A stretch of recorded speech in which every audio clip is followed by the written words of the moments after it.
জাতিসংঘ মানবাধিকার কার্যালয়ের যে আঞ্চলিক অফিস, এইটা করে আপনি এখানে জাতীয় মূল্যবোধ বিরোধী একটা অবস্থান তৈরি করবেন, এই স্পেস আপনারা কেউ দেয় নাই। আপনাকে চেকস অ্যান্ড ব্যালেন্স তৈরি করতে হবে।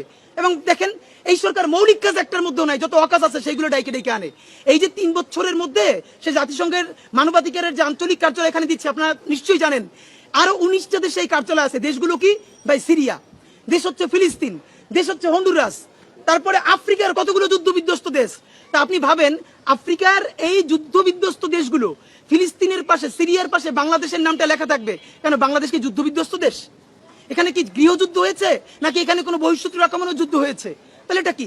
আবার এমন একটা ব্যাপার, এই গুরুত্বপূর্ণ ডিসিশনে ইন্টারিম নিচ্ছে কোনো ধরনের রাজনৈতিক দলের পরামর্শ ছাড়া। সে বিএনপির সাথে আলোচনা করে নাই, জামাতের সাথে আলোচনা করে নাই, এনসিপির সাথে আলোচনা করে নাই, তড়ি ঘড়ি করে সে তাকে অনুমতি দিয়ে দিচ্ছে। তার থেকেও ভয়াবহ ব্যাপার হলো, এই কাউন্সিল বলছে যে এই সরকারের মধ্যে, এই রাষ্ট্রের মধ্যে যারা কাজ করবে, এই সকল দায় বাংলাদেশ রাষ্ট্রকে নিতে হবে, জাতিসংঘের কোনো কর্মকর্তা দায় নিতে পারবে না। মানে কি? এখন আমরা এটা বুঝি, এগুলোর মধ্য দিয়ে আপনারা এখানকার যে আমাদের জাতীয় মূল্যবোধ, হিন্দু মুসলিম নির্বিশেষে, সেই মূল্যবোধের বিরুদ্ধে আপনাদের এখানে ভিন্ন এজেন্ডা আছে। এখন আমাদের যেটা করতে হবে, আমরা ভারতের আধিপত্যবাদ মোকাবেলায় পশ্চিমাকে এই এজেন্সিও দেই নাই যে আপনি এখানে আমাদেরকে এই অখাদ্য চাপাই দিবেন। আপনারা যে ফিলিস্তিনে মানবাধিকারের আঞ্চলিক কার্যালয় করেছেন, গণহত্যা থামছে ফিলিস্তিনে, সিরিয়ায় করছেন, সিরিয়ায় গণহত্যা থামছে। তো সিরিয়া কি? এটা কি সিরিয়া? এটা কি ফিলিস্তিন? এটা কি আফ্রিকার যুদ্ধ বিধ্বস্ত দেশ? এখানে এটা লাগবে কেন?